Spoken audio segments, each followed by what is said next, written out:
sans filtre, en réalité. Je me suis privé de rien, ni dans l'écriture. J'étais assez choqué, en fait, de voir le déni. Parce qu'il faut quand même essayer de passer un message d'espoir aussi, malgré tout. Et ça ne nous appartient plus, parce que tant que c'est à nous, eh ben, on en fait ce qu'on veut. Et à partir du moment où on le lâche au lecteur, on reste à l'eau. Et on en a d'autres où on ne se posait pas forcément la question, et qui s'avèrent être les... Bonsoir à tous. Aujourd'hui, je suis avec Néo Leduc, qui écrit la série de science-fiction post-apocalyptique La prophétie de l'âge d'or. Donc, l'énigme se situe en l'an 2200, après l'effondrement climatique. Depuis, Néo a publié 2 livres, et d'autres sont à venir. Ce soir, on va parler de son parcours d'auteur, de science-fiction, la construction de son univers, le processus d'écriture, comment il arrive à publier sur le marché français et de quelle manière il est parvenu à construire un lectorat et une audience en partant de zéro. Donc, bonsoir et bienvenue Néo. Merci de m'avoir invité. Avec plaisir. On va commencer par la grande question. C'est quoi la prophétie de l'âge d'or? Donne-nous ton pitch en 30 secondes. Alors, La prophétie de l'âge d'or, c'est donc un roman dystopique post-apocalyptique qui parle donc du réchauffement climatique, des conséquences que ça aura donc dans quelques années. Donc là, je suis parti sur 2200 parce que j'avais une date directrice, puisque je me suis inspiré on en parlera après, de prophéties. Et donc ça parle d'un dérèglement climatique important, d'une catastrophe importante et d'un groupe de survivants qui doivent donc se débrouiller pour ne pas mourir, ce qui n'est pas évident dans ce monde-là, et qui doivent aussi, qui ont une mission qui est donc de sauver ce qui reste de l'humanité. Et pour une fois, ce n'est pas les Américains qui le font, c'est nous, bien français. Production française. Absolument. Le titre fait référence à la prophétie de l'âge d'or. Donc, c'est quoi cet âge d'or et pourquoi y a-t-il besoin d'une prophétie? Alors, c'est pas qu'il y a besoin d'une prophétie, c'est qu'elles ont été dites. Alors, on n'y croit pas, mais moi, je me suis appuyé sur les prophéties de Nostradamus, qui nous donnent des indications. En tout cas, je me suis appuyé dessus parce que ça a ancré un peu l'histoire dans quelque chose qu'on connaît. Et ça permettait de donner une ligne directrice. J'ai une petite question. Durant les premières lectures, les premières pages de ton livre, tu abordes de suite la vie de Nostradamus, sans Oui, vouloir je faire fais un de petit spoiler pour ceux récapitulatif, effectivement. qui ne l'ont pas lu. J'aurais aimé savoir si c'est tiré de vraiment de. Je connais Nostradamus et j'ai trouvé ça très intéressant parce que je suis moi-même originaire du coin de Salon de Provence et tout ça, donc j'ai de suite touché du doigt ces aspects-là. Mais au-delà de ça, je t'avoue que je suis assez peu documenté sur la personne et j'aurais voulu savoir si c'était basé sur des éléments historiques factuels ou s'il y a une part de romance dans ces aspects-là de la vie de Nostradamus. Alors, c'est une biographie de Nostradamus qui est quand même appuyée sur des recherches conséquentes. Donc, tout ce qui est écrit, il l'a vécu, il l'a fait. Alors évidemment, c'est romancé parce que quand je le fais parler, il n'était pas là pour le dire. Donc, je me suis appuyé là-dessus, mais vraiment, j'ai suivi son parcours, son tracé. C'est un personnage extrêmement intéressant d'ailleurs quand on découvre, parce que moi, comme toi, Nostradamus, je connaissais le nom, je savais qu'il avait écrit une prophétie, mais pas plus que ça. Et en creusant la question, on s'aperçoit que c'était vraiment. S'il a traversé les siècles, c'est pas pour rien. Oui, puis apparemment, et de ce que j'ai compris, il est originaire de Agen, si j'ai bien suivi. Et Alors, il a vécu à Agen, effectivement, pendant quelques années, jusqu'à ce qu'il perde sa femme et ses enfants de la peste. Et donc, il a recommencé une nouvelle vie. Il est parti d'Agen et il a recommencé ailleurs une autre vie. Et c'est en fait à ce moment-là qu'il a commencé vraiment à se réaliser. ok, bah, tu vois, ces aspects-là m'ont vraiment surpris parce que pour moi, étant vraiment, comme je t'ai dit, originaire du coin de Salon de Provence, tout ça, pour moi, c'était vraiment un salonné d'origine et j'étais agréablement surpris d'apprendre des éléments aussi factuels, quoi. Mais Agen, c'est pas sa ville de naissance, hein, mais il y a passé un moment. Il avait un ami là-bas chez qui il a appris, parce qu'il était médecin déjà. Il était astronome aussi, et il est passé astrologue. Et après, il a écrit ses prédictions. Mais c'était un homme érudit, hein, et il vient effectivement de Salon-de-Provence à l'origine. Ok. D'où est venue l'inspiration pour cet univers et est-ce qu'il y a eu un livre ou un événement particulier ou un moment précis de ta vie qui a déclenché l'idée de ce livre? Ouais, disons, alors, moi je suis animalier de métier, donc je me suis toujours beaucoup intéressé à la nature, aux animaux, à la pollution, etc. Et j'ai été assez choqué en fait de voir le déni qu'il y avait chez les gens lorsqu'on parlait de réchauffement climatique, parce que cette histoire, je l'ai écrite en 80, enfin j'ai commencé à l'écrire en 80, 98. Ah oui, Euh, J'avais déjà l'idée à ce moment-là. Ça remonte à longtemps. Et en fait, et j'étais assez choqué de voir ça. Euh, les gens, même dans les médias, on n'en parlait pas, on ne parlait pas de tout ça. On disait, mais non, ça va aller, ça va passer. Et plus les années passaient, et plus on s'est aperçu que non, ça ne va pas aller. Et donc, j'ai eu envie de participer à la prise de conscience collective aussi, et de faire passer des messages à travers ce livre. Alors évidemment, c'est un roman, hein, c'est une aventure, mais quand même, il y a des messages derrière qui donnent un petit peu mon point de vue sur la question, et puis qui présentent un petit peu euh, les défis qu'on va devoir relever pour ne pas se retrouver dans la situation que je décris dans ce livre et qui est vraiment mondiale. ok. L'an 2200. Donc tu parles d'effondrement climatique, de conflits entre l'Afrique et l'Europe.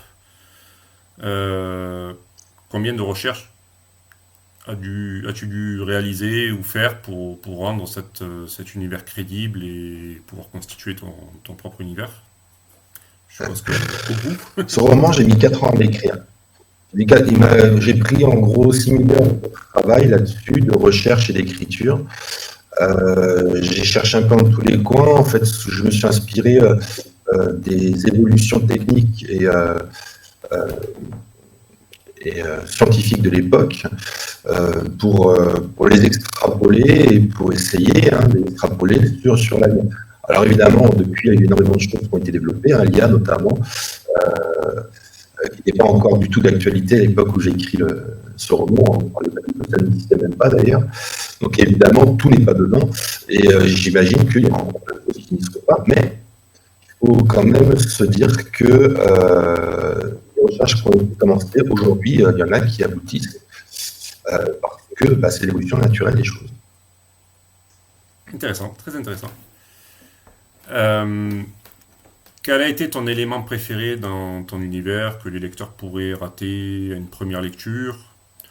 Ou un détail caché ou un easter egg dont tu es fier éventuellement? Alors, je te laisse Bah, répondre à la question. les détails cachés, c'est surtout que j'ai mis beaucoup de moi-même dans ce bouquin, hein. C'est mon âme que je livre. Mais ceux qui me connaissent le savent. C'est ça. Après, les parties que je préfère, finalement, euh, c'est une quête. Mais c'est pas qu'une quête dans le bouquin, c'est aussi une quête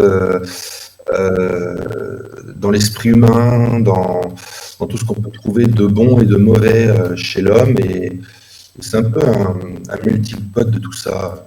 Ouais, C'est ça qui m'a le plus plu, c'est vraiment les recherches, déjà, m'ont énormément plu parce qu'évidemment, j'ai appris énormément en écrivant ce livre. J'ai appris à écrire puisque c'était mon premier. Et puis, et la recherche aussi un peu plus personnelle sur l'esprit humain et sur les échanges aussi. et je me permets d'ajouter, mais je pense aussi qu'il y a une forme d'introspection de ta part, étant donné ton parcours d'animalier, te connaissant un peu et connaissant un peu ton parcours. Je pense Ah qu'il oui, y a oui, une grosse part de toi-même dans ce livre-là, dans cette série en oui, tout cas. Et c'est intéressant de pouvoir connaître la personne au-delà de son physique et de savoir un peu ce qui se situe dans ton univers et quels sont les éléments qui te sont chers. Donc, notamment, tu l'as dit, la cause animale, la cause climatique, pouvoir transmettre ce message-là. Et c'est vraiment. oui. Toutes les notions d'amitié, de haine, de colère, de partage, tout ce qui fait que nous sommes des hommes en fait, hein, et que eh ben, on n'est pas parfait et que malgré tout il faut faire avec. Et puis savoir faire la part du bien et du mal quand on est dans une situation critique, je pense que c'est une force. Tout à fait. Quand tu as commencé à écrire le livre. Alors, tu as écrit donc la prophétie de l'âge d'or, pour le mettre en situation. Ça, c'est le tome 1. J'ai pas encore le Ouais. tome 2. Il me semble que. Je Eh pense ben, que tu dois tiens, prendre. regarde. Le tome 2, il est comme ça. Super.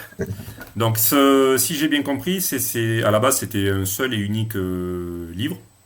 Donc, Oui. qui était peut-être un peu trop important pour être publié dans un seul volume. Oui, il faisait plus de 800 pages. Mon éditeur a préféré le couper en deux, hein, le diviser en deux. Ce qui tombait très bien parce que il est très équilibré là-dessus. Ok. Donc, je suppose que tu savais déjà à l'avance comment ça allait se terminer, ou comment l'histoire a évolué, comment elle a suivi son cours, où est-ce qu'elle a évolué en cours de route. Étant donné que tu as Ouais. eu deux Alors ça, publications, je suppose que tu as eu un petit peu de temps supplémentaire pour éventuellement réviser le tome 2, non? non, non, non, non, parce que quand je l'ai envoyé à mon éditeur, il était complet. Ok, ok. C'est après coup qu'on a décidé de le diviser en deux, parce que sinon ça aurait fait un bouquin de 800 pages, c'était un peu indigeste, et puis surtout, mon éditeur est une petite maison d'édition, il ne voulait pas se lancer dans un roman aussi important sur un seul bouquin, quoi. Bien sûr. Ce qu'il fait aujourd'hui, d'ailleurs. Mais alors l'évolution est super intéressante effectivement parce qu'au départ quand on commence à écrire, d'abord on fait une trame, c'est-à-dire qu'on se fait juste une ligne droite, on trace sur une feuille, on met le point de départ, le milieu et le point d'arrivée. Et après on met plusieurs passages, hein, plusieurs Les étapes. endroits importants qui vont nous marquer le bouquin. Sauf que moi la plus grande difficulté que j'ai eue, ça a été écrire la fin. Et je pense que c'est la difficulté de chacun, tous ceux qui écrivent. Pourquoi? Parce que d'abord, trouver une bonne fin, c'est très difficile. Et moi, j'étais dans une dynamique assez compliquée, puisque, évidemment, comment trouver une fin qui ne soit pas catastrophique? Parce qu'il faut quand même essayer de passer un message d'espoir aussi, malgré tout. Réussir à trouver un équilibre entre réalité du livre, réalité du monde, de l'univers du livre, et en même temps garder une note d'espoir, ça a été un défi, vraiment, J'imagine. que je pense avoir relevé. Et que je te souhaite. Maintenant, j'aimerais qu'on se penche un petit peu plus sur le processus d'écriture, donc qui est la suite logique de la question précédente, et notamment sur le savoir-faire que tu as pu acquérir durant ce processus-là. Et pour commencer, j'aimerais que tu me décrives un peu ta journée d'écriture typique. Du type, tu es plutôt du matin, du soir, du week-end. Comment tu trouves le temps en gros d'écrire et comment tu le mets en place dans ta routine journalière, quoi. Alors, il faut se donner un rythme, hein, si une régularité, parce que écrire, c'est long. 4 ans, ça m'a pris pour écrire ce bouquin. Et pendant ces 4 ans, il ne faut pas s'épuiser. Et en même temps, il faut garder une régularité parce que sinon, on s'oublie, on se perd et au final, on n'arrive pas au bout. Et le plus difficile, quand on écrit un livre, c'est pas commencer, c'est de le finir. Donc, moi, ma routine, c'était... moi, je suis nocturne, hein, je suis un oiseau de nuit. Donc, j'écris la nuit parce que c'est là où l'inspiration me vient, c'est là où... il n'y a pas de autour de nous, qu'on peut se concentrer, qu'on n'est pas dérangé par un téléphone, par enfin, n'importe quoi. Et donc, j'écrivais de minuit à 4 heures du matin, tous les jours, 4 heures par jour, tous les jours, sans aucun jour de repos. Allez, j'ai peut-être pris 2 jours de repos sur les 4 ans. Ah oui, quand même. En plus, Ouais. avec ton... Donc, de ce que j'ai compris, tu n'es pas, ce n'est pas ton activité principale, tu as un travail à côté de ça, donc ça demande quand même un certain effort et une certaine rigueur et discipline pour mettre en place ce genre de routine. Oui, après, on accorde aussi son temps par rapport à, à son rythme de vie. Bien sûr. Moi, je me suis permis de le faire comme ça. Il y a des gens qui préfèrent se lever plus tôt le matin avant d'aller au boulot et puis d'écrire le matin avant d'aller travailler. Parce qu'évidemment, on n'est pas tous écrivains professionnels. C'est ça. Alors, je fais un petit parallèle avec moi-même. Bon, j'écris pas de livres, mais je bosse sur des projets perso de manière assez régulière et je suis un peu comme toi, je suis un peu un oiseau nocturne. J'ai ma journée de boulot et ensuite le soir, je me penche pendant 2 3 heures sur des aspects bien spécifiques où je peux travailler au calme et me poser et avancer serein, mais de manière très disciplinée et très régulière. Bah, C'est- en général, c'est ça. C'est soit très tôt le matin, parce que c'est là où on est au calme, soit très tard le soir, parce que c'est aussi où on est au calme. Et après, on peut aussi se faire des retraites, hein. On peut partir une semaine. Je l'ai fait pour mon dernier roman. Je suis parti une semaine dans la montagne, là. C'était comment, une maison d'artistes, quelque part. Et au moins, j'ai pu me concentrer uniquement. Alors là, du coup, j'écrivais toute la journée et toute la nuit, mais j'ai pu me concentrer vraiment sur mon travail d'écriture parce que j'avais que ça à penser. Bien sûr, je pense que tu as bah, aussi pas mal de boulot du coup, parce que tu peux vraiment pisser des lignes, si j'ose dire, et produire de manière assez conséquente. Ou alors, durant ce type d'expérience, tu vas plutôt te focaliser sur la structure, peut-être la table des matières, l'histoire, ou est-ce que tu vraiment es plus sur de la rédaction ou sur une phase d'écriture? Quand je suis parti dans cet Ouais, endroit, ouais, non, j'y suis parti pour finaliser. J'avais déjà tout écrit, mais j'avais du mal à me concentrer suffisamment parce qu'il est vraiment compliqué et j'avais du mal à me concentrer assez pour j'avais plus assez de temps en fait. Et j'avais plus assez de temps à y consacrer. Il fallait vraiment que je me trouve un moment pour m'y pencher vraiment à fond et ne faire que ça, que ça, que ça. Et avoir rien d'autre à penser et rien d'autre à faire. ok. Du coup, ça ouvre la porte à la deuxième question. Petite pause, je vous interromps 2 secondes. Je vous présente Means, un système de QR code dynamique pour vos livres. Vous pouvez les modifier à l'infini. Avec Means, fini les campagnes promotionnelles périmées. Vous pouvez soit scanner le QR code en bas de cette page, soit cliquer sur le lien dans la description. Allez, on y retourne.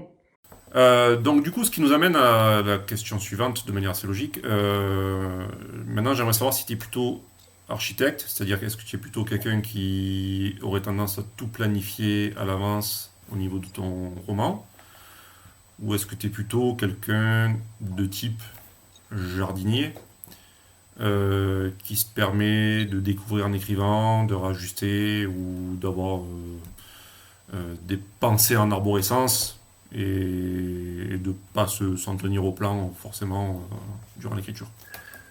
Alors, c'est super intéressant parce que je pense que les deux aspects se touchent.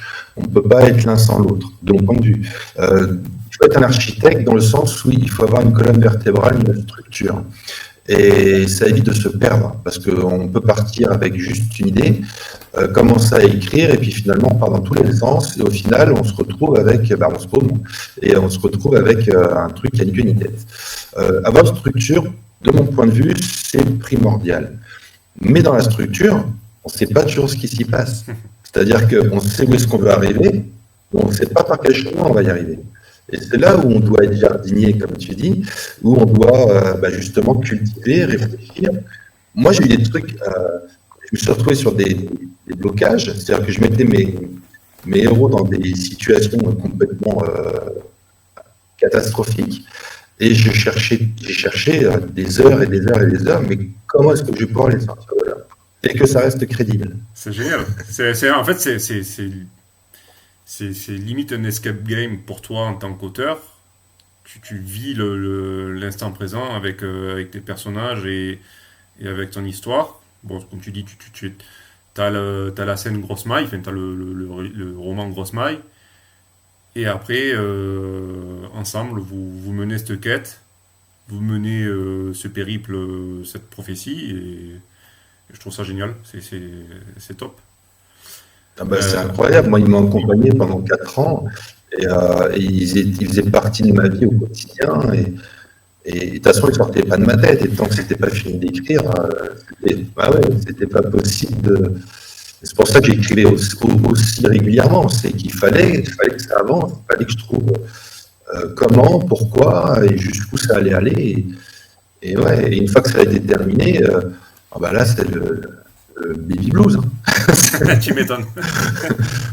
Ça nous sort de la tête, ça ne nous appartient plus, parce que tant que c'est à nous, eh ben, on en fait ce qu'on veut, mais à partir du moment où on le lâche au lecteur, ça ne nous appartient plus, et on se retrouve seul, en fait.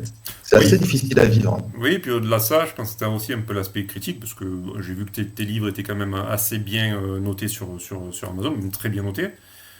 J'ai cette chance. T'as beaucoup de commentaires.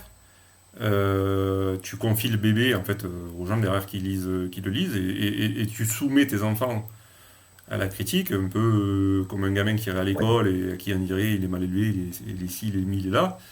Je pense que ça va pas être facile à vivre en fait comme exercice et quand tu as du Ouais. retour positif, à mon avis, je pense que c'est la meilleure des récompenses que tu puisses avoir quoi. C'est-à-dire que Ah ben, complètement.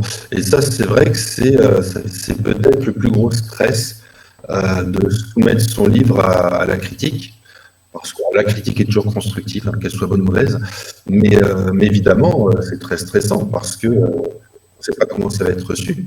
ouais, ouais. Bon, après, je mettrais peut-être un petit bémol sur le fait que les critiques sont toujours constructives. Je suis d'accord dans pas mal de cas, elle peut l'être, mais des fois, tu as de la méchanceté gratuite ou tu as de la critique Oui, négative bien sûr. aussi. Non, mais oui, oui, évidemment.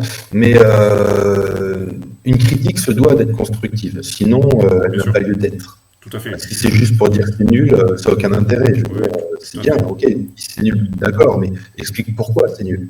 Et si tu n'es pas capable d'expliquer pourquoi c'est nul, ben tais-toi. Oui, et puis en tant que créateur de contenu, en tant que créateur de valeur, je pense que tu dois prendre aussi du recul sur la critique, dans le sens où toi, tu as fait l'effort. La personne qui va émettre une critique bidon, bon, euh, elle a fait zéro effort, quoi. Je veux dire, c'est gratuit. Cette personne-là ne mérite même pas de considération, quoi. C'est-à-dire que toi, tu as mis tes tripes sur l'établi, tu as donné de toi. Euh, quel, quel intérêt tu pourrais accorder vraiment de la méchanceté gratuite, quoi. Oui, pas beaucoup, mais faut garder en conscience aussi qu'on ne peut pas plaire à tout le monde Bien sûr, et certaines personnes ont juste envie de. Oh, ça leur plaît pas. Je veux dire, il faut savoir l'entendre aussi. tout à fait. Est-ce qu'il y a une scène ou un chapitre en particulier qui t'a paru plus difficile à écrire? Et si oui, qu'est-ce qui le rendait si compliqué à tes yeux? Il y en a plusieurs. Effectivement, effectivement, c'est ça que je te disais tout à l'heure, c'est quand je les mets dans des situations inextricables, mais moi je me dis, mais comment je vais faire? Comment ils vont s'en sortir? C'est pas possible. Là, ils sont dans une situation, mais c'est impossible de s'en sortir en fait. Et réussir à trouver, euh, avec leur caractère, avec leur spécificité de chacun, réussir à trouver une concordance qui fait qu'ils arrivent finalement à trouver une solution, parce que le hasard, ça peut arriver, hein, on peut avoir un coup de bol, mais il ne faut pas que ça devienne un mécanisme, c'est trop facile. Donc le but, c'est vraiment de trouver une véritable démarche pour réussir à sortir d'une situation compliquée, par exemple. Après, les scènes qui ont été compliquées à écrire, évidemment, c'est les scènes de violence, parce que c'est trash, hein, comme histoire, parce que l'homme est trash. Et voilà. Et du coup, moi, j'ai écrit sans filtre, en réalité. Euh, je me suis privé de rien, ni dans mon écriture, ni dans ma pensée. Et je me suis pas du tout bloqué à me dire oh là là, qu'est-ce qu'ils vont penser les gens si j'écris ça comme ça. Je m'en foutais déjà parce que j'écrivais d'abord pour moi et j'étais sûr à 80% qu'il ne serait jamais publié. Donc je me posais pas cette question. Et puis, et du coup, on se retrouve quand même dans des parfois. Moi, je me suis vu pleurer, je me suis vu rire. On le vit, hein, le truc, hein. Et effectivement, quand il y a des scènes qui sont, il y a des scènes de viol notamment, il y a ce genre de truc où vraiment là tu prends. Pourquoi aussi? Ouais, j'imagine, ouais. Ça doit être assez poignant Et comme exercice.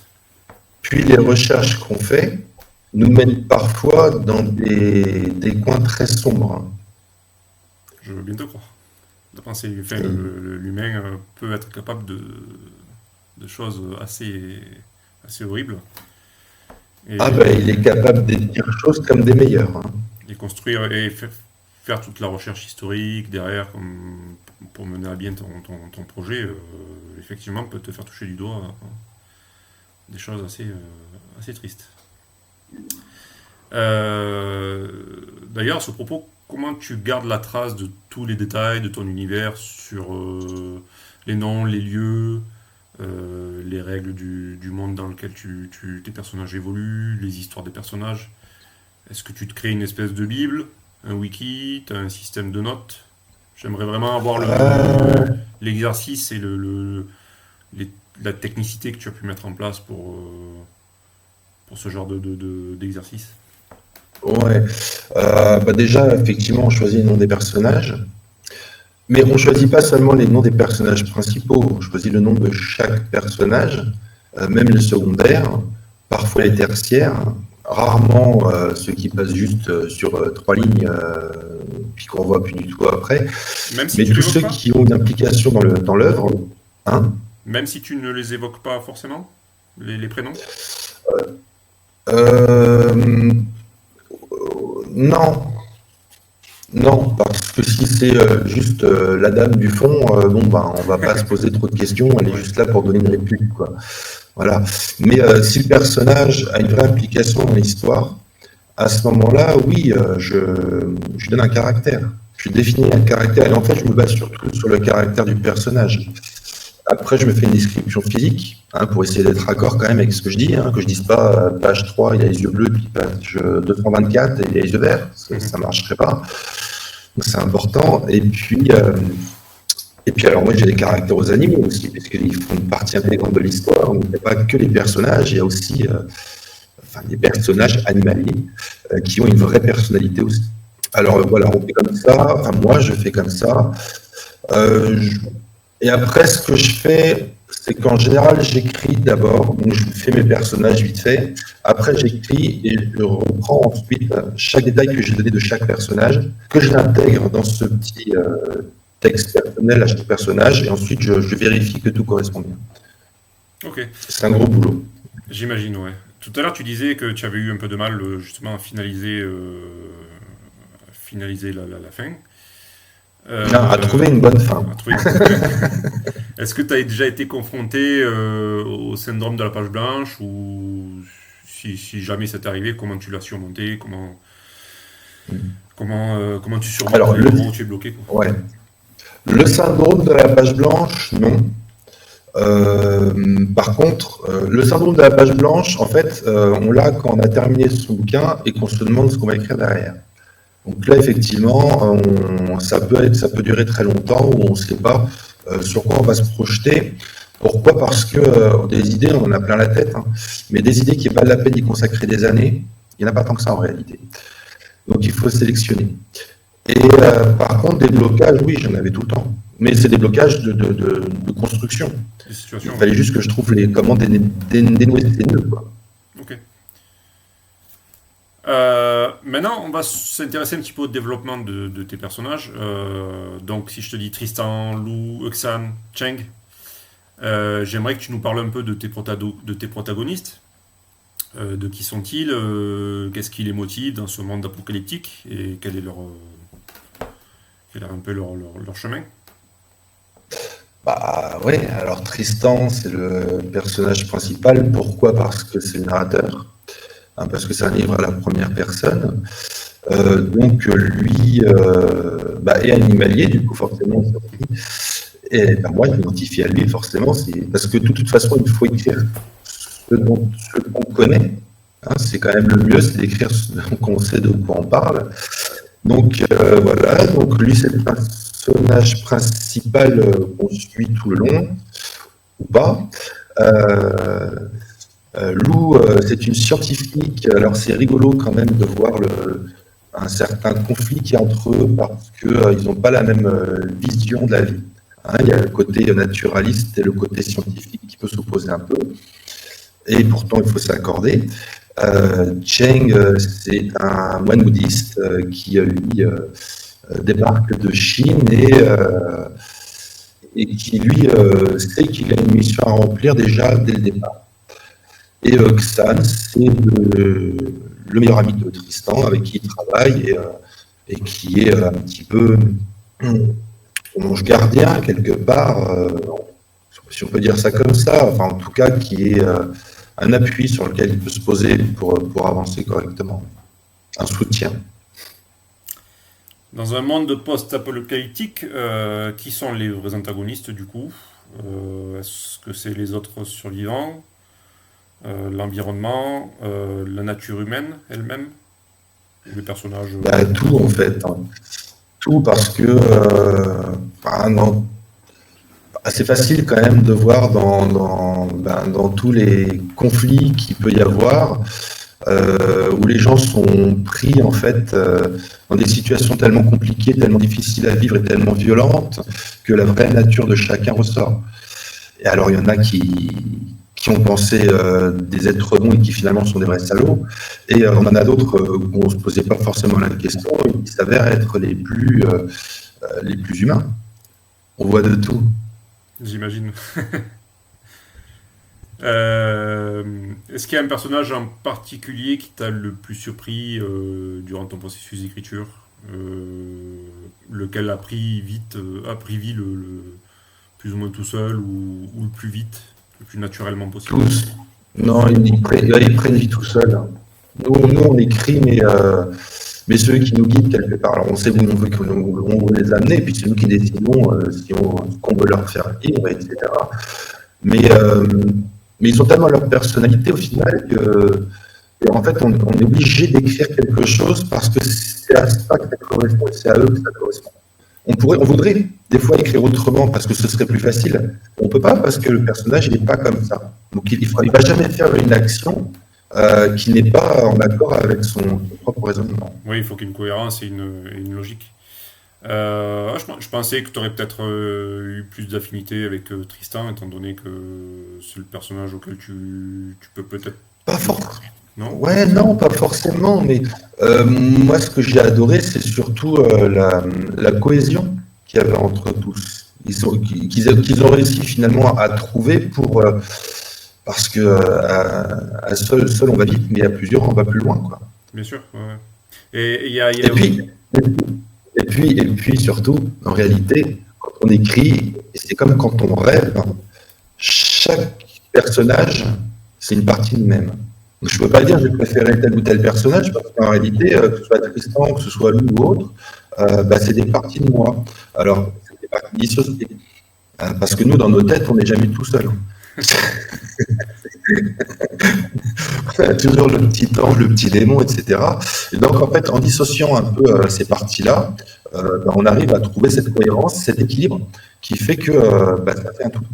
Et je pense que tu dois aussi avoir une certaine dynamique de groupe aussi qui doit se créer entre tes personnages, c'est-à-dire que peut-être des affinités entre un tel et un tel, ou comme tu le dis, au final tes personnages c'est les différentes parties de toi-même, différentes parties de tes émotions et de ton ressenti, et que, imaginons tes deux émotions qui soient là à l'instant T où tu écris un truc, et du coup ça crée une certaine dynamique sur un passage en particulier, je sais pas. Est-ce que tu as déjà ressenti ce Ah genre de oui, choses? bah oui, mais en fait, enfin, quelque part, moi, d'écrire, ça a été une thérapie aussi. Oui, On apprend à se connaître soi-même. Et effectivement, on se surprend à trouver comment dire, des liens, hein, qui rattachent les personnages les uns aux autres, et alors que c'était pas évident au départ, quoi. Oui, puis comme tu l'as dit, tu as quand même eu l'idée en 97 ou 98, tu m'excuses, je ne sais plus la Ouais. date exacte. Donc l'idée a quand même mûri pendant quasiment une vingtaine d'années, quoi.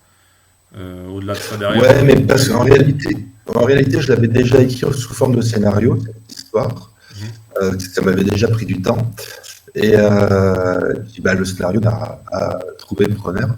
Et puis, l'écriture scénaristique est assez frustrante parce que c'est très codifié. Enfin, par exemple, on est jour intérieur, Tristan, blablabla, l'action, et puis ça s'arrête là.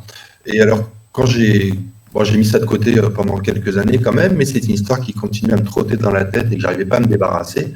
Elle avait besoin d'être écrite, elle avait besoin de sortir. Et il s'avérait que j'ai eu une période compliquée dans mon activité, et où j'ai dû avoir une fermeture assez longue, hein. On a fermé pendant 3 ans. Et du coup, c'était soit j'allais voir un psy. Et puis j'ai préféré écrire finalement.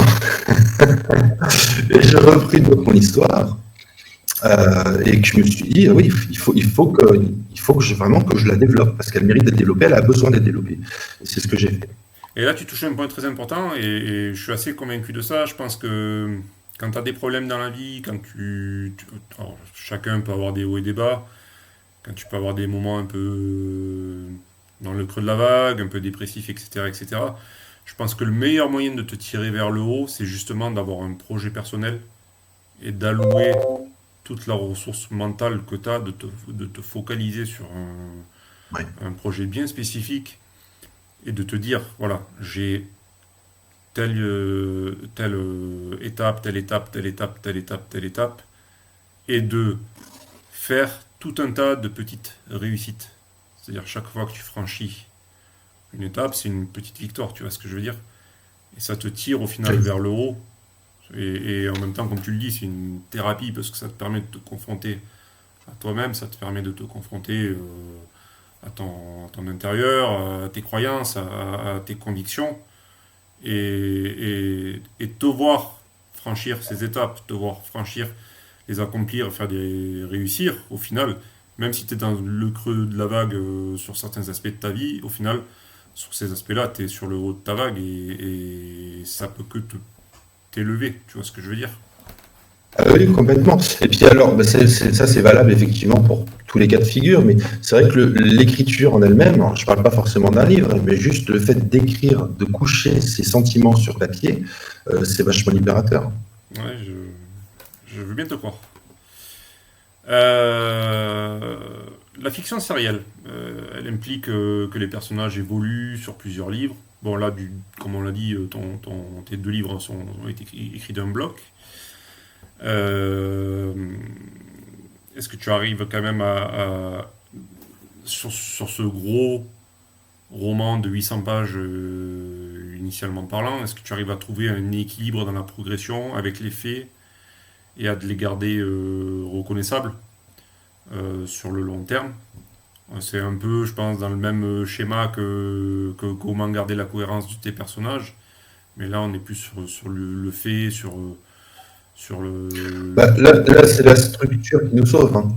Sur un roman aussi important, c'est sûr que si on part à l'arrache, sans avoir une ligne de conduite et sans avoir une colonne vertébrale, on se plante, hein, c'est sûr. Enfin, moi, je me planterais, c'est sûr. Ouais, ouais, mais C'est garanti. au-delà de ça, il y a aussi le fait de, tu vois, tu peux par exemple faire les 300 premières pages qui sont ultra, ultra vibrantes en termes d'action, etc., etc., et cetera, et puis avoir les 500 pages derrière qui sont peut-être un peu platoniques, tu vois ce que je veux dire? C'est comment tu Ouais. arrives à garder cet équilibre, pas tout mettre au Garder l'énergie Voilà, c'est tout le ça, long, c'est c'est ça ça, que tu veux dire. c'est ça. Ouais. Alors en fait, c'est facile et c'est compliqué en même temps. C'est facile dans le sens où justement, avec cette colonne vertébrale, tu as des points importants. Et tu sais que le climax, ça va être au milieu du bouquin. Tu sais à quel moment tu as la bascule qui va se passer. Et en fait, c'est chronologique. Et si c'est équilibré dans ta colonne vertébrale, ce sera équilibré dans ton roman. Et ça, c'est un point crucial. Ah, super intéressant. Maintenant, j'aimerais qu'on se penche un petit peu sur ton parcours d'édition. Et j'aimerais que tu commences par nous raconter comment tu as vécu, comment tu as mené ton parcours d'édition, comment tu es passé du manuscrit à une série publiée. Alors là, c'est le parcours du combattant, je ne le cache pas. D'abord, on part de rien, on n'est pas connu, on n'est personne. Donc, on fait comme tout le monde, on envoie nos romans alors, on n'envoie pas toutes les maisons d'édition parce qu'on s'en sortirait pas et puis que de toute façon, ça les intéresserait pas forcément. Donc, on essaie déjà, c'est un gros travail déjà de sélection, de savoir quelle maison d'édition fait de la science-fiction. Parce que ça sert à rien d'envoyer un livre de science-fiction à une maison qui n'en fait pas, hein, parce qu'ils s'en foutent. Voilà, donc déjà, c'est un gros travail de recherche. Et ça, c'est un peu dommage parce qu'il devrait y avoir quand même des outils qui nous permettraient d'aller plus vite. Mais bon, c'est comme ça. Une fois qu'on a envoyé nos romans, et ben on attend. Alors là, on attend. Mais comme ils en reçoivent une centaine par jour, voire beaucoup plus, on comprend que ça prend du temps. Et alors eux, c'est vite fait. Hein. Ils ouvrent le bouquin, ils lisent les 3 premières lignes, et si ça ne matche pas, ça dégage. C'est expéditif. Hein. Donc il faut que l'accroche d'entrée soit déjà très intéressante. Ça, c'est un conseil que si je peux donner un conseil à ceux qui écrivent, il faut que vos 3 premières pages déjà accrochent. Si ce n'est pas le cas, ça passera. Il y a peu de chances que ça passe. Ensuite, on reçoit des réponses, parfois. Alors, pas toujours, parce qu'ils n'ont pas toujours le temps non plus de répondre à tout le monde. Les réponses, c'est très frustrant parce que les réponses, c'est des réponses types. On dit, non, votre livre ne correspond pas à la ligne éditoriale de notre maison d'édition. Alors ça c'est très frustrant parce qu'on sait qu'ils n'en veulent pas, mais on ne sait pas pourquoi. Et alors on ne sait pas si c'est parce que c'est mal écrit, si c'est parce qu'on n'a pas de bon style, si c'est parce que l'histoire ne plaît pas, on n'en sait rien. Et moi j'en étais là, et j'ai reçu une réponse de la maison d'édition qui m'a publié, les éditions du Saule, qui eux m'ont dit, ça faisait 3 ans que j'écrivais, en fait je savais que je n'avais pas complètement terminé mon roman, mais en vrai j'en avais marre.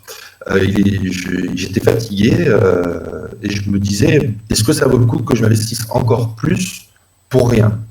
Donc je l'avais envoyé déjà, il n'était pas au mot d'ébauche, il était bien évolué, mais je savais qu'il n'était pas parfait.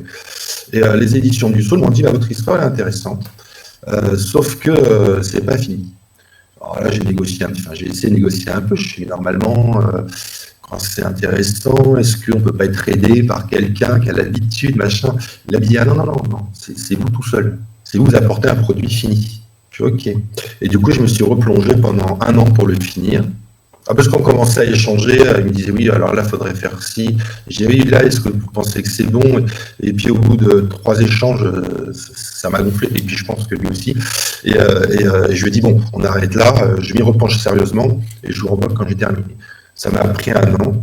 Il m'a mis 0 pression, c'était cool. Et au bout d'1 an, j'ai renvoyé donc le produit fini. Et là, il m'a fait OK, c'est bon aussi, c'est parti. Super intéressant. Et c'était cool. Ouais, c'est super intéressant. Je pense que c'est assez enrichissant comme témoignage. Parce que je pense qu'il y a beaucoup de monde qui se retrouve, comme tu l'as dit, 100 livres par jour à chaque éditeur. On imagine le nombre de personnes avec lesquelles tu peux entrer en concurrence sur le marché de l'édition. Hein, Ah oui, ah oui. Et avoir ce genre de retour de vécu, c'est super enrichissant, quoi. Je pense que beaucoup de monde va apprécier ton point de vue. Qu'est-ce que tu penses du marché français de la science-fiction? C'est un marché qui, à mon sens, me paraît un peu intimiste par rapport au marché anglo-saxon ou américain.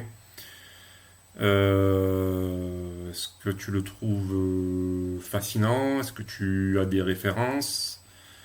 Est-ce qu'il est unique au niveau des lecteurs aussi de SF en France? Je sais qu'il y a pas mal de SF en France, mais plutôt sur l'aspect BD, enfin en tout cas de ce que je connais. Mais je t'avouerai qu'au niveau des romans, pour moi, c'était pas le premier style littéraire qui me vient à l'esprit quand on parle de littérature française, quoi. Ouais, alors déjà, quand on parle de SF, c'est tellement large. Il y a de tout dans la SF ça peut être sur des planètes lointaines, ça peut être. Mais en réalité, SF, c'est juste quelque chose qui n'est pas réel. Donc, ça peut être n'importe quoi. Voilà. Donc déjà, voilà. Moi, pour moi, d'ailleurs, quand je l'ai écrit, c'était pas de la science-fiction. Pour moi, c'était de l'anticipation. Mais l'anticipation fait partie de la science-fiction parce que c'est pas réel. Voilà. Et pour moi, d'ailleurs, c'est un livre d'anticipation. C'est dans le registre science-fiction. Alors, le problème de la science-fiction, c'est que ça n'a pas. Alors, il y a des lecteurs, hein, mais c'est pas forcément ce qui va mieux se vendre. Hein. On va beaucoup plus vendre du policier, du polar, ou du développement personnel. Voilà. Les romans, d'ailleurs, moi j'ai un peu peur quand même. Hein. Je t'avoue que ça me fait un peu, euh, ça me gêne un peu de voir que on lit plus beaucoup. Et la majorité des lecteurs sont des lectrices Ouais, aujourd'hui. tout à fait, ouais. Et au-delà de ça, je pense que le marketing de la science-fiction, en tout cas sur le marché français, est assez particulier. C'est un marché qui est assez porté par, enfin, c'est un style littéraire qui est assez porté par les idées qu'elle contient, par du spéculatif. Donc, Oui, mais alors justement, aussi ceux qui écrivent de la science-fiction sont un petit peu. C'est Asimov qui disait ça, je ne sais plus exactement comment il le disait, euh, ni exactement ni en général d'ailleurs. Il disait quelque chose comme en fait, on est les bergers qui ouvront la route, on est les éclaireurs en fait de l'avenir. Voilà. Et les auteurs de science-fiction. Mais parce que, pourquoi? Mais parce que il suffit de regarder Jules Verne. Il a écrit des trucs incroyables. Il a inventé, enfin, quelque part, il a inventé la fusée, il a inventé le sous-marin, enfin, dans l'idée, quoi. Hein. Parce que les sous-marins, quand il a écrit, ça n'existait pas. Alors, ça avait été imaginé déjà bien avant par notre ami Léonard de Vinci. Hein, mais ça n'existait pas. Et alors, quand il a écrit ça, j'imagine que les gens lui ont dit: oh là là, qu'est-ce que tu racontes? Aller sous la mer, c'est n'importe quoi. Puis au final, voilà, on y est. ouais, Et Asimov aussi a décrit des trucs qui aujourd'hui sont concrets, quoi. Sur sur la robotique, sur l'IA. Je crois qu'il a été un des premiers à en parler, il me tout à fait. semble. Ouais, de toute façon, je pense que la plupart des inventions technologiques qu'on peut voir apparaître au fil d'une vie ont plus ou moins à l'origine trouvé, enfin, ont plus ou moins trouvé leur origine à la base dans du spéculatif et dans du romancier, dans de... Ah, non, je dirais pas ça, parce que je pense que nous, en tant qu'écrivain, on s'appuie sur les recherches d'autres personnes. Ok, ok, Et bah, par exemple, moi j'ai un exemple assez précis, c'est euh, il travaillait sur des enzymes pour détruire les déchets, de manière à régler le problème un peu de la pollution bah, des déchets. Donc il travaillait de ça depuis très très longtemps et en fait moi pour mon histoire, je me suis appuyé là-dessus et je l'ai juste développé. Dans mon histoire, ça fonctionne correctement, par ok. exemple. Oui, je vois tout à fait, ouais. L'enzyme est efficace. Alors que si ça se trouve, l'enzyme, ils y arriveront jamais à faire quelque chose de vraiment efficace. Donne Ou de ils y tout, ouais. arriveront. Ah, quand je te disais ça, c'était par exemple, je prends l'exemple du drone. Bon, on aurait parlé de faire une guerre avec des drones il y a 5-6 ans. Hein. Je parlais des vrais tacticiens de terrain. Je pense que tout le monde t'aurait rayonné. Ça parlait de missiles, d'avions, Oui. d'avions à des Ah millions oui. d'euros. Résultat des courses, quand tu regardes les guerres contemporaines, enfin, les guerres actuelles, l'Ukraine, l'Iran, tout ça, c'est que du drone. Et pour moi, l'idée que je me faisais du drone, c'était un peu dans Terminator, tu vois, l'espèce de machine volante avec un détecteur qui balaye les zones et puis qui te trouve les personnes. Et puis Oui. au final, alors certes, oui, le drone existait plus ou moins déjà à ces époques-là sous des embryons, mais je pense que c'est, Ouais, d'une vite certaine fait, quoi. manière, c'est un peu le roman qui a permis aussi de le concrétiser au sein des terrains stratégiques militaires. Tu vois, c'est-à-dire que on a tous regardé Terminator. On a tous vu plus ou moins ce que pouvait donner le drone en action. Et puis je pense que ça a influencé des stratèges et des personnes, des militaires, Alors, etc. Et ça peut influencer, mais tu sais, je pense que, enfin, que l'idée est déjà dans la tête. Au-delà de. Alors oui, en fait, ouais, il nous montre à l'image, donc forcément, ça nous dit ah ouais, c'est crédible, du coup, c'est possible. Mais je pense que l'idée, à la base, est déjà dans les tuyaux, quelque part. Regarde, tu parles de Terminator, c'est un très bon exemple, parce que tu regardes la robotique aujourd'hui. Avec l'IA, aujourd'hui, on a des robots soldats. Il les montre encore pas trop, on en voit quelques images, ouais, on a mais des chiens et c'est tout ça. sûr que dans pas longtemps, quand je dis pas longtemps, enfin, c'est pas moi qui fais le programme, mais c'est sûr que, allez, dans moins de 10 ans, il y aura des robots soldats sur le terrain et ils feront le taf. Et ils s'entretueront entre robots soldats, certainement. T'as déjà des chiens de Mais Boston Dynamics oui, qui tournent autour de la Maison Blanche, si je me rappelle bien, ou comme ça, quoi. Et oui, oui, mais en fait, c'est déjà, à l'étude, c'est déjà, ça commence à entrer un peu sur le terrain, mais c'est sûr, et alors c'est un petit peu ce qui fait peur, d'ailleurs, ce qu'on se dit, Terminator, est-ce que ça n'a pas arrivé vraiment? Ah, ça, c'est la force de la science-fiction. c'est ça, c'est ça. Ouais, en fait, je pense que vous êtes complémentaires aussi bien les inventions technologiques que les romanciers. Je veux dire, vous vous inspirez les uns des autres. Toi, en tant qu'écrivain, tu vas faire tes recherches et tu vas voir des trucs intéressants, bon, comme tu dis, peut-être hypothétiques et qui verront peut-être jamais le jour, mais que tu peux placer de manière crédible dans ton roman. Et Oui. vice-versa, ça se trouve, dans 200 ans, un mec va lire ton histoire et il va se dire, ben, ce mec était un visionnaire, tu vois. Eh ben, je ne leur souhaite pas, Je te rejoins. mais en Euh, même temps, en même temps, c'est un peu inévitable. Si vraiment on ne change pas notre façon de vivre et notre façon de penser, c'est assez inévitable. Si on arrive à tenir jusque-là. Et là, c'est c'est une autre question. il y a de quoi, il y a de quoi être sceptique, hein, C'est ça. vraiment. Comme je te disais tout à l'heure, bon, c'est beaucoup de spéculatif de faire de la spéculation, de faire de la science-fiction. Donc il faut trouver un équilibre entre divertissement et réflexion. Quelle a été la stratégie la plus efficace pour toi, pour toucher tes lecteurs et imaginer quelles idées pourraient être les mieux perçues et où le public serait le plus réceptif? Ou est-ce que tu t'es Ah, vraiment... ah non, je te dis, moi j'ai écrit sans filtre et selon ce que je pensais, je me posais pas la question de Ok. savoir si ça serait lu plus tard. Donc j'ai pas. Et en fait, c'est là où quand même je me suis trouvé, c'est que j'ai pas écrit pour faire plaisir à quelqu'un. J'ai écrit. Après, ça plaît, tant mieux. Moi, ça me plaisait. En fait, j'ai écrit aussi pour me faire plaisir. Et l'histoire, pour moi, elle méritait vraiment d'être écrite. Et je la trouve géniale. Voilà.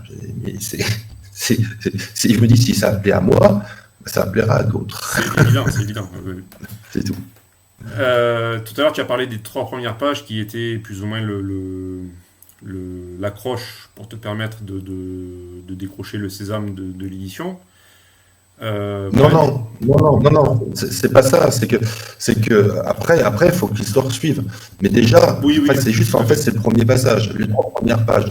C'est comme si on va faire euh, comment, ah, Un pitch. non, pas un pitch. Quand on passe pour une émission télé, et avant de passer à l'émission télé, on va d'abord voir les présents, enfin on passe d'abord une. Un casting. Oui, un casting, voilà. Merci. C'est en fait les trois premières pages, c'est le premier casting. Ensuite, il y a le deuxième casting qui est, bah, il faut trouver l'intérêt sur toute la longueur. Et là, mais il y a beaucoup d'étapes, hein. Et ça passe par le comité de lecture, mais avant, ça passe déjà par quelqu'un qui le lit, qui dit ouais, ça c'est bien, ça passe à une deuxième personne. Après, je connais pas le processus exact, et ça passe après à un comité de lecture. Et là, la décision est prise quand même à plusieurs, quand même. Donc, ouais, il y a du taf. Moi, une des premières choses qui m'a surpris avec tes livres, c'est la couverture que je trouve très qualitative, très propre, travaillée. C'est joli, c'est visuel. Euh, Comment tu as abordé l'identité visuelle de ta série? Donc je suppose que c'est un élément qui arrive a posteriori, après avoir Ouais. eu un premier contact avec l'édition. Je pense que quand tu arrives devant l'éditeur, tu as juste ton manuscrit plus ou moins brut de décoffrage. Oh. Ouais, mais on a une idée quand même de T'as une ce idée? qu'on aimerait voir sur la couverture, c'est parce qu'on l'imagine, forcément. Euh, Après, ce qui était bien, c'est qu'avec mon éditeur, on a pu en discuter. Je lui ai dit, moi, ce que j'aimerais voir dessus, et après, le boulot, c'est lui qui l'a fait. Il a choisi la typographie, il a choisi les couleurs, etc.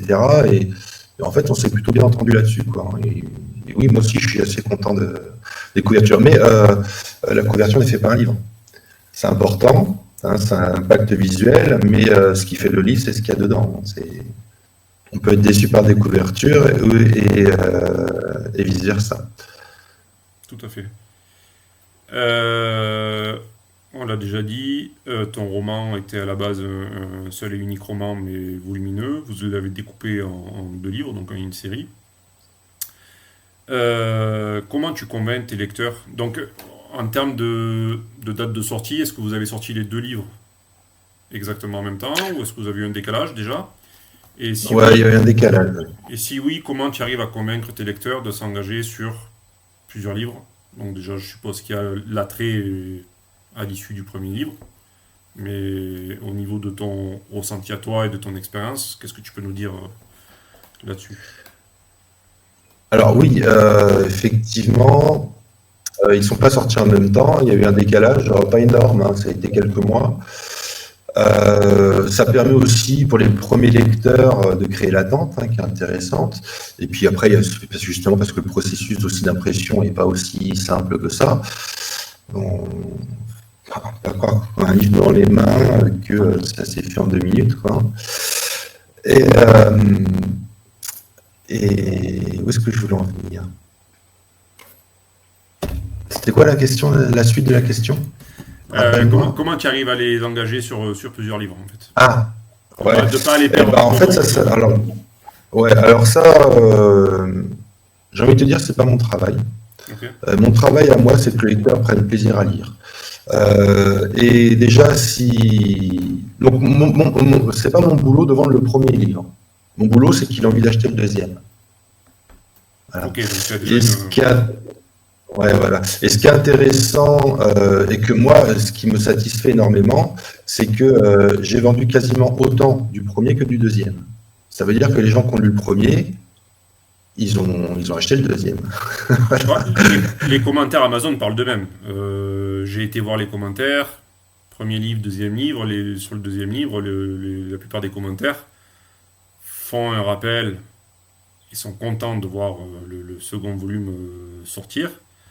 Et on sent une adhésion au premier volume de ton livre. On sent vraiment une attente de la part de tes lecteurs. Donc je pense que ton pari et tes attentes sont largement atteintes, qui étaient Oui, de vendre avec le premier et le deuxième. oui. Après, moi, mon plaisir, hein, c'est que les gens ils lisent l'histoire du début à la fin. Bien sûr. Et si on n'achète que le premier, on peut pas. Mais si on n'a pas aimé le premier, on peut pas acheter le deuxième. Mais c'est pas le cas, donc ça me va très bien comme ça. Est-ce que tu aurais un conseil à donner à des jeunes auteurs en herbe commençant dans la science-fiction, leur premier livre? Est-ce que tu aurais un conseil à leur donner? Ouais, alors, des conseils, il y en a quelques-uns, mais alors pas forcément que dans la science-fiction, dans l'ensemble de tout ce qu'on peut écrire. Faut s'accrocher, vraiment. Il faut se donner du temps. Il faut pas ça sert à rien de se donner une date butoir et se dire je vais finir à tel moment parce que la réalité c'est pas ça. Et ça c'est pas que dans les bouquins, hein, c'est un petit peu dans tous les projets qu'on a. Il faut se laisser du temps parce que les choses se font pas forcément vite. Euh, et de toute façon, tout ce qui est qualitatif, c'est pas rapide. Hein, voilà. Et puis, il faut y croire aussi. Et ça, il faut le garder. Ouais.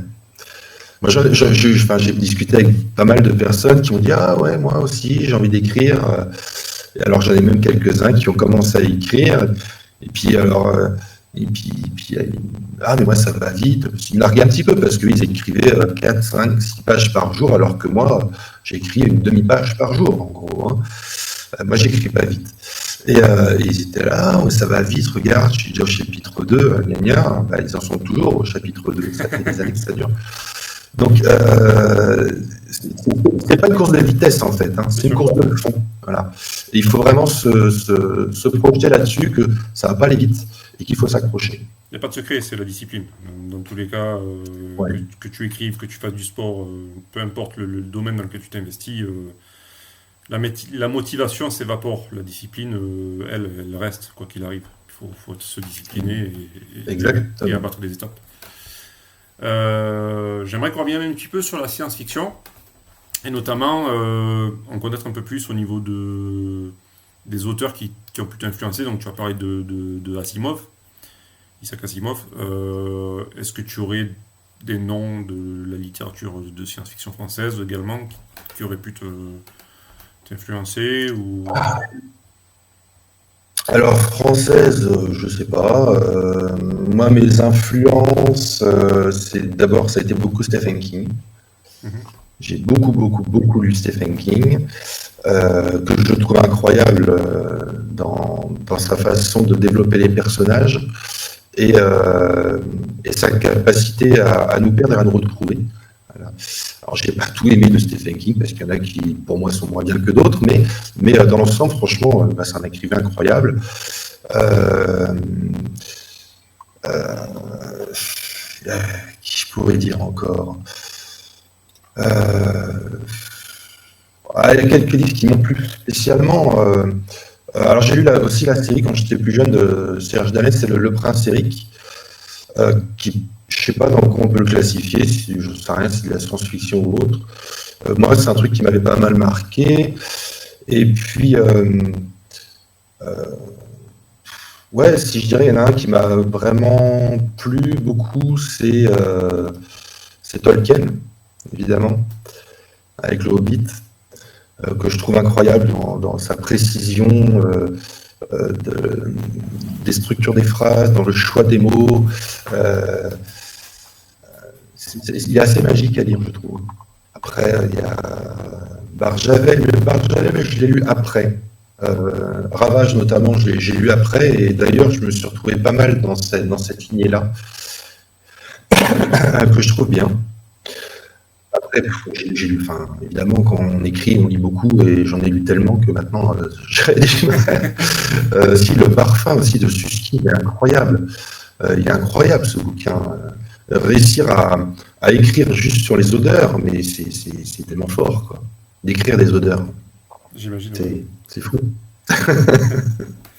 Est-ce que ça t'arrive d'échanger en ligne avec tes lecteurs, notamment au travers des réseaux sociaux, des forums, des groupes? Et si oui, comment as-tu réussi à construire cette communauté?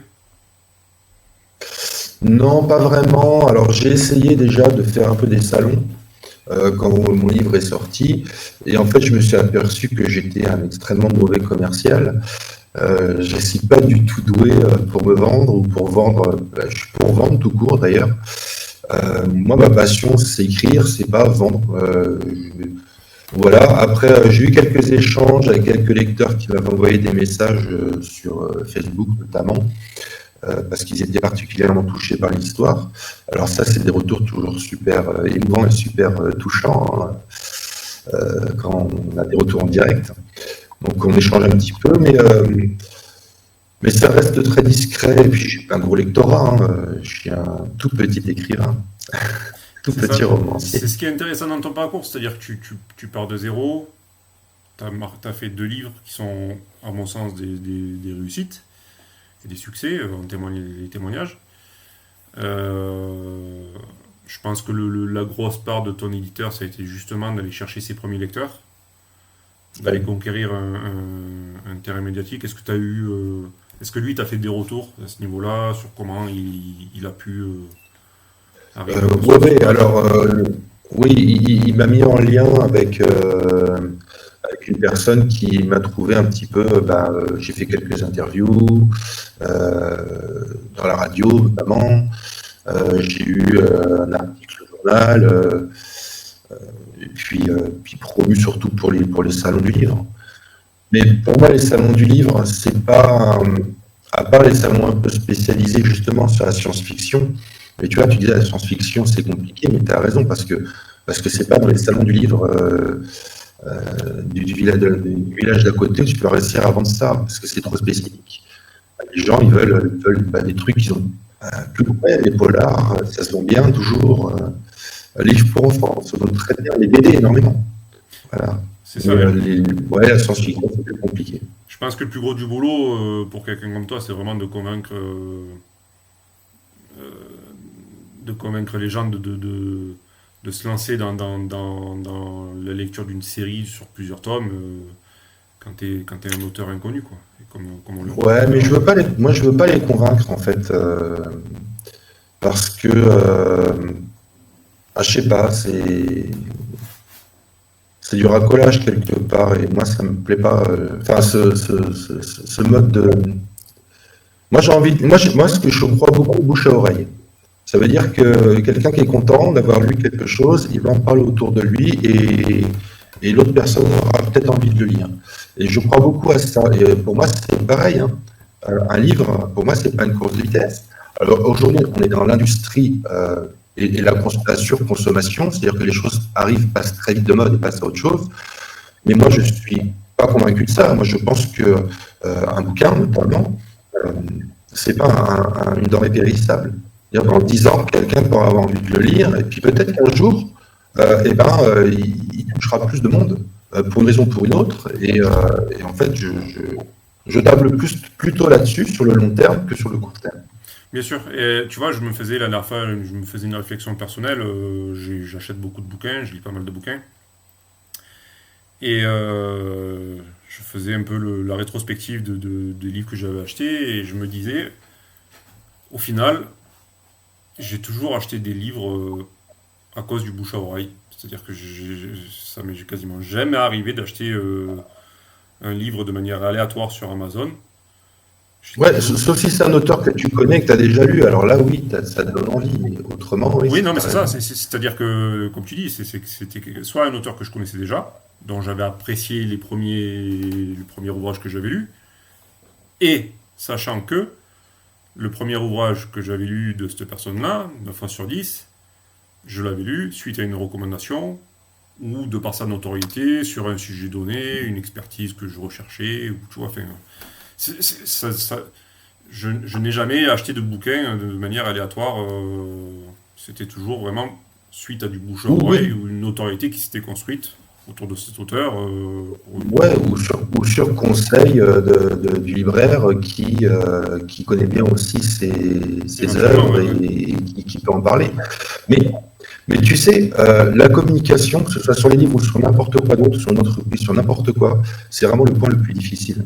Réussir à faire une bonne communication, à se faire connaître, c'est vraiment le truc le plus compliqué parce qu'il y a tellement de supports différents qu'en fait, on ne sait même plus où chercher. Et en fait, on est dilué dans tout ça et les gens, ils s'y paument, quoi. Et puis, il y a tellement de. Regarde le nombre de livres qui sortent par an. Comment sortir du lot? Oui, c'est ça. C'est T'étais, c'est chaud. t'étais une boîte de spaghettis dans un rayon rempli de spaghettis, quoi. Et ouais, c'est ça. Alors, bon, quand tu es un auteur et que tu as la chance d'être publié par une grande maison comme Gallimard, comme euh, quoi, Albin Michel, voilà, évidemment, il y a de la communication qui fait que tu pars vite tout de suite. Mais quand tu passes par une maison de moins grande envergure et qui n'ont pas les moyens, qui ont ces grosses boîtes-là, et ben forcément, ça prend plus de temps. J'imagine, ouais. J'imagine qu'ils ont recours de leur côté. Alors toi, tu l'as dit que t'étais pas trop plus que ça, réseaux sociaux, etc. Mais je pense que de leur côté, ils ont quand même été obligés de mettre en place. Ah oui, oui, mais eux, ils ont un système de communication qui tient la route. C'est juste que moi, je sais pas vendre. Ouais. Voilà, Après, comme tu l'as dit, toi, moi, je sais écrire, mais je sais pas c'est vendre. ça, toi, Ouais. ton job, c'était de fournir la base. Après, tu transmets le ballon et c'est à eux de gérer cette partie-là. Cette partie-là. Est-ce que ça t'est arrivé, en parallèle de ça, en parallèle de tout ce que tu as écrit, de penser à du contenu supplémentaire pour tes lecteurs? Par exemple, tout à l'heure tu parlais de Tolkien. Tolkien est réputé pour avoir créé des cartes, des langages elfiques, etc., etc. Des guides, voire des préquels à ses œuvres. Est-ce que tu as eu recours à ces artifices? Est-ce que tu penses y avoir recours? Est-ce que c'est quelque chose qui pourrait t'intéresser? Ou que tu gardes, ou bien tu gardes l'ensemble de ton univers dans ton livre, dans tes livres? Bah, Tolkien a cette particularité de faire d'écrire du fantastique, alors que moi, je me base plutôt sur le réel. Et je veux toujours faire des trucs un peu plutôt dans le réalisme. Et du coup, je n'invente pas des cartes qui n'existent pas, je n'invente pas des langages qui n'existent pas, parce que c'est pas ma manière de concevoir l'écriture, mais c'est un état d'esprit. Ce que Tolkien a fait est juste incroyable. Oui, oui, Mais moi, je suis pas dans le fin produit. c'est énorme ce qu'il a produit. On commence à arriver à la fin de cette interview. Je vais te poser Déjà, quelques petites questions. Rapide au tac au tac. Le fichier post-apocalyptique que tu détestes le plus? le cliché, Oui, on entend souvent par exemple parler de zombies, Walking Dead, ce genre de. Est-ce que tu as un élément qui t'énerve? bah, pas vraiment. Non, pas vraiment, parce que tout est possible en fait.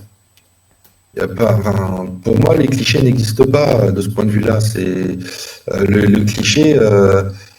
J'en sais rien. Après, oui, tous les zombies se ressemblent, effectivement.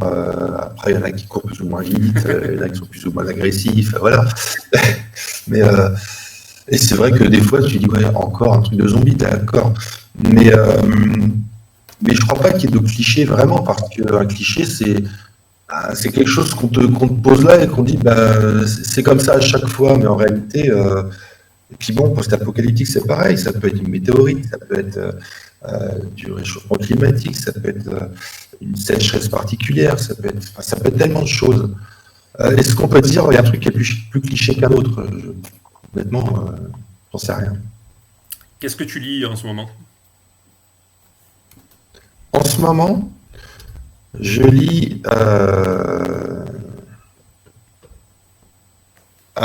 livre de Jarry, Le Surmal, Quand tu écris, tu es plutôt café ou thé? T. Thé. Playlist ou silence? Ah, silence, total. Euh, on parle un petit peu du livre 3. Donc c'est pour bientôt.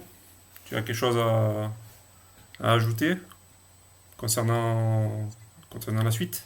Tu as un projet en cours?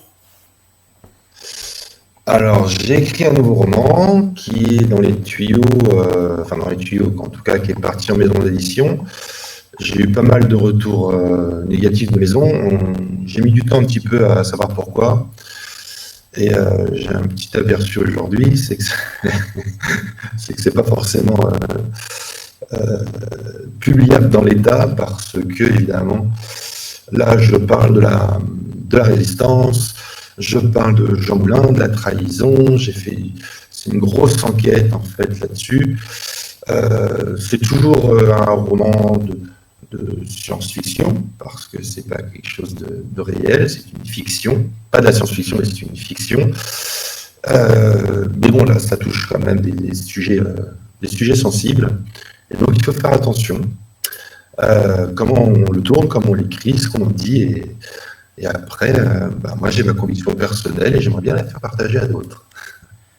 Où est-ce qu'on peut trouver tes livres ou suivre ton parcours à l'heure actuelle, ton parcours d'auteur? Est-ce que tu as des plateformes que tu veux mettre en Bah, avant? mes bouquins, on peut les trouver sur toutes les plateformes qui vendent des livres. On peut les trouver chez les libraires en commande. Mais ils vont pas être en physique parce que ma maison est une petite maison, elle n'a pas les moyens de mettre les livres en physique chez eux. Et on va les trouver chez mon éditeur, donc aux éditions du Saule, sur un site internet. Un dernier conseil pour les auteurs en herbe qui nous écoutent? Bon courage. Merci Néo. Pour les auditeurs, vous pouvez trouver la série La prophétie de l'âge d'or de Néo le Duc sur Amazon. Je vous mettrai tous les liens en description. Néo, merci beaucoup. Merci beaucoup pour ton temps. C'était super intéressant. Je me suis régalé. Vraie conversation. Merci à toi, c'était Avec plaisir. intéressant aussi Avec de mon plaisir. Et côté. puis j'espère qu'on pourra s'en refaire un second pour ton prochain livre. Ah bah ouais, ce serait génial. Ce serait top. Si vous avez aimé cette conversation et si vous aimez l'écriture et le monde de l'écriture de l'édition, abonnez-vous et partagez. Merci de nous avoir écoutés. Bonne soirée. Ciao.